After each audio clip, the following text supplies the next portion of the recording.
Virus Corona, nama yang sangat populer di tahun 2020, mengalahkan kepopuleran Valentino Rossi, Messi, Katy Perry, dan bahkan Reinhard Sinaga. Di awal tahun 2020, WHO menetapkan bahwa COVID-19 adalah pandemi. Dan hal ini menyebabkan banyak orang berpikir bahwa COVID-19 adalah lanjutan dari COVID-1 sampai COVID-18. Virus corona ini menyerang seluruh dunia tanpa mengenal ampun, mulai dari negara miskin, negara menengah, sampai negara kaya raya dan adikuasa. Sebagai contoh, negara Amerika Serikat yang menyebut dirinya sebagai negara pecinta damai. Begitu cintanya mereka pada perdamaian sehingga mereka mendirikan pangkalan militer di seluruh dunia dan juga menjadi produsen senjata nomor 1 di dunia. Negara ini juga dikenal sebagai negara yang menjunjung tinggi hak asasi manusia. Hingga mereka berani membunuh kulit hitam demi melindungi kulit putih. Sampai saat ini Amerika menjadi juara bertahan dalam tingkat penularan dan kematian akibat COVID-19. Dan bukannya melakukan usaha yang lebih keras untuk melindungi rakyatnya, Presiden Donald Trump malah memikirkan cara untuk mempertahankan kekuasaannya dengan cara mengusulkan penundaan Pilpres yang seyogianya dilakukan pada bulan November ini. Selain Amerika Serikat, Jerman yang kita kenal sebagai jagoan engineering juga terkena dampak yang cukup hebat. Salah satu menteri di Jerman melakukan bunuh diri karena khawatir akan dampak ekonomi COVID-19. Di Indonesia, pandemi ini sempat membuat pemerintah kita bingung. Begitu bingung hingga sulit membedakan antara COVID-19 dengan kerasukan setan. Contohnya, Menteri Kesehatan mengatakan bahwa Indonesia kebal corona karena Tuhan. Dan juga Wakil Presiden kita mengatakan bahwa Indonesia kebal corona karena doa kanun dan doa para ulama.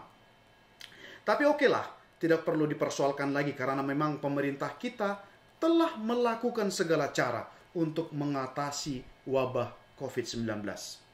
Segala cara telah dilakukan. Pembagian bansos, kemudian menetapkan masa PSBB, lalu menetapkan masa new normal, dan juga memasukkan seorang dokter yang cantik dan simpatik sebagai juru bicara gugus tugas. Virus corona juga menyebabkan banyak orang tua yang menyadari betapa sulitnya menjadi guru dan membuat kita semakin memahami alasan guru memukul dan menghukum anak didiknya. Aku membayangkan sekarang para orang tua yang pernah melaporkan guru ke polisi, sekarang malah diprotes anaknya. Mbak, dulu aku dipukul guruku kayak gini, masuk kantor polisi dia. Mama kenapa nggak masuk kantor polisi? Apa kau? Gurumu itu kan kulaporkan ke polisi karena dia sudah digaji, bayar uang sekolah mahal-mahal. Bayarlah uang sekolahmu sama aku, biar masuk kantor polisi aku. Ada uangmu, ada uangmu. Dan wabah corona ini juga menyebabkan banyak orang tua sadar bahwa banyak anak berarti banyak handphone dan banyak laptop dan banyak paket data. Selain di dunia pendidikan, dari sisi ekonomi Indonesia juga tidak luput dari hantaman. Banyak orang yang menjadi pengangguran karena PHK. Perusahaan-perusahaan merumahkan karyawannya. Para pemilik restoran memotong gaji. Hotel kehilangan income. Dan sialnya, banyak juga hotel atau penginapan yang terafiliasi erat dengan aplikasi perhotelan. Contohnya Airi. Airi gulung tikar dan penginapan yang terkoneksi dengan Airi pun pasti merasakan dampaknya. Dan yang paling merasakan dampaknya adalah pasangan-pasangan yang hendak menggunakan penginapan dalam jangka waktu hanya 1 jam atau 2 jam. Tapi kalau dari sisi ekonomi ini, kalau diperhatikan lagi, banyak orang yang tidak percaya sebenarnya kalau Indonesia terdampak secara ekonomi. Buktinya, Indonesia sekarang ini terkenal sebagai pasar yang sangat basah untuk sepeda Brompton dan sepeda merek mahal lainnya. Toko sepeda dipenuhi orang-orang yang mengantri untuk membeli sepeda. Itu berapa harga sepedanya, Mbak? Harganya sekitar 3 juta atau 4 juta, Pak. Ada yang berbagai ukuran dan berbagai bonus-bonus lah. Oh, 3 juta ya? Aduh, mahal-mahal banget ya, Mbak ya. Jangan mahal lah. Ini kan sedang krisis ekonomi. Anakku ada 3. Masa aku beli 3 nanti sampai 12 sampai 15 juta. Ada yang lebih murah sih, Pak. Ini yang harga 2 juta sampai maksimal 3 juta. Iya ya. Ada yang lebih murah nggak sih? Wah, yang lebih murah nggak ada lagi sih, Pak. Itu sudah pasarannya.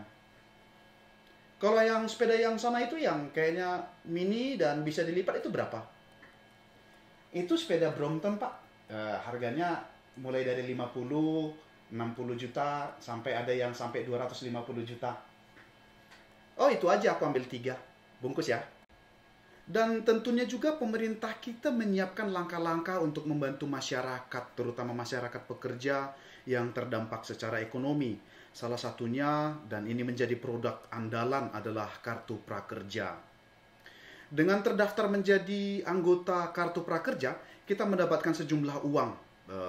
Memang bukan dalam bentuk tunai, tapi dalam bentuk mirip seperti voucher. Dan uang ini dibelanjakan untuk membeli video-video pelatihan untuk meningkatkan skill dan kemampuan di berbagai bidang. Walaupun sebenarnya video yang sama, video yang mirip, dan materinya juga sama, banyak tersedia secara gratis. Tapi pandemi corona merubah segalanya. Yang bisa didapatkan secara gratis akan bisa didapatkan secara berbayar. Di masa pandemi corona ini, tenaga kesehatan menjadi pahlawan. Tanpa mereka kita nggak bisa apa-apa. Setidaknya tanpa adanya tim medis ini, rakyat Indonesia akan kekurangan bahan untuk dibully, diserang, dijauhkan, dan disingkirkan. Karena sangat banyak berita di mana tenaga kesehatan diusir dari tempat tinggalnya karena dia merawat pasien COVID-19. Bukan itu saja, banyak berita yang mengatakan rumah sakit pun digeruduk karena pihak keluarga tidak bersedia pasien yang meninggal dikuburkan dengan protokol COVID-19. Beberapa pemerintah daerah atau pemerintah provinsi saat ini sudah menggalakkan yang namanya new normal. Entah apalah artinya itu, atau kebiasaan baru, atau bagaimana. Tetapi ada beberapa daerah yang tetap memperpanjang PSBB, pembatasan sosial berskala besar. Jadi PSBB ini tetap berlangsung, pembatasan sosial berskala besar yang diperpanjang. Hanya saja aku berpikir ini ya, tampaknya Dr. Boyke Nugraha ini perlu masuk menjadi tim gugus tugas percepatan penanganan COVID-19. Karena pembatasan sosial berskala besar ini hanya selalu diperpanjang. Pemerintah kita tampaknya lupa bahwa bukan hanya besar dan panjang, dia juga harus keras. Karena kalau dia nggak keras, dia nggak akan berguna. Dan salah satu yang menjadi perhatian kita juga adalah pandemi COVID-19 ini yang diikuti oleh PSBB dan juga gerakan yang di rumah aja. Ini membuat banyak orang tidak tahu harus melakukan apa di rumah. Dan efeknya kita bisa lihat sendiri, semakin banyak orang-orang yang menjadi YouTuber baru.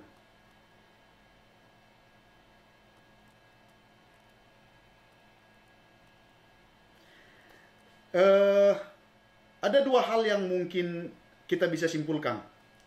Pertama, karena PSBB, banyak orang yang harus bekerja dari rumah, menggunakan laptop atau apa segala macam, meeting dengan Zoom. Tapi, satu hal yang saya catat adalah bahwa ternyata kita bisa bekerja tanpa harus pakai celana. Dan yang kedua yang perlu kita perhatikan di sini adalah, lihatlah di sekitar kita. semua barang-barang buatan Cina atau sangat banyak barang-barang buatan Cina. Sementara virus yang mematikan itu berasal dari Cina. Hidup mati kita ada di tangan Cina. Apa yang aku katakan di video ini tidak harus kita percaya.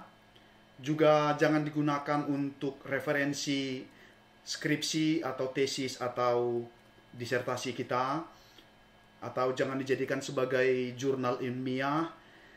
Dan juga tidak bisa dimanfaatkan sebagai pengganti resep dokter untuk dibawa ke apotek untuk mengambil obat. Dan sangat tidak layak untuk digunakan sebagai resep masakan. Jangan lupa subscribe, karena aku adalah salah satu YouTuber hasil dari pandemi COVID-19.